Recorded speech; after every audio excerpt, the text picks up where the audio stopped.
उल्टे पैरों की जो परछाई कल रात थी वो गायब नहीं हुई थी।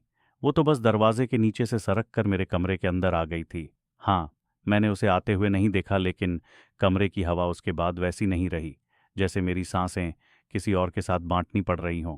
अगली रात मुझे अपने ही कमरे में कदमों की आवाज़ सुनाई दी, बहुत धीमी, बहुत हल्की, जैसे कोई मेरे डर के साथ चल रहा हो। मैंने मोबाइल का कैमरा ऑन किया। स्क्रीन पर वही चेहरा उभरा, वही लड़की, वही लंबी परछाई, लेकिन इस बार वो डरावनी नहीं लग रही थी। उसकी आंखों में एक अजीब सा दर्द था जो कहीं ना कहीं मेरा भी लगा। वो धीरे से बोली, तुमने मुझे बुलाया था क्योंकि तुम अकेले नहीं रहना चाहते थे। मैं हिल गया। मैंने तो कभी उसे बुलाया ही नहीं, ऐसा मुझे लगा था। पर शायद उन रातों में जब सन्नाटा बहुत भारी होता था, मैंने ही उसे पुकारा होगा। उसकी आवाज़ और नर्म हुई, मैं डर नहीं हूं, मैं वो हूं जिससे तुम हमेशा भागते रहे। अचानक दीवार का आईना धुंध से भर गया।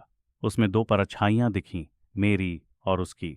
और जैसे ही मैं देखता रहा, दोनों परछाइयां धीरे धीरे एक दूसरे में मिलने लगीं, जैसे वो मुझसे अलग कभी थी ही नहीं, जैसे वो मेरे अंदर की कोई पुरानी टूटी हुई याद हो। मैंने कांपते हुए पूछा, तुम असल में कौन हो?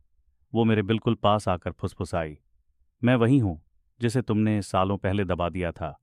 तुम्हारा डर नहीं, तुम्हारा अकेलापन। अचानक कमरे की सारी आवाज़ें रुक गईं। न फुटस्टेप, न स्टैटिक, न दरवाजे का खटकना, सिर्फ उसकी शांत आवाज़। तुम मुझे बाहर ढूंढते रहे, पर मैं हमेशा यहीं थी। उसने अपनी परछाई मेरी परछाई पर रख दी। पूरा कमरा सफ़ेद रोशनी से भर गया। जब रोशनी कम हुई, वो लड़की गायब थी। सिर्फ आईने पर एक लाइन लिखी थी, डर से भागना मत, उसे समझो, क्योंकि कई बार वही डर तुम्हें खत्म नहीं करता, तुम्हें पूरा कर देता है। आज पहली बार खिड़की के नीचे कोई आवाज़ नहीं आई, क्योंकि अब मुझे पता है वो कोई परछाई नहीं थी, वो मैं ही था, मेरा वो हिस्सा जिसे मैंने कभी स्वीकारा ही नहीं था।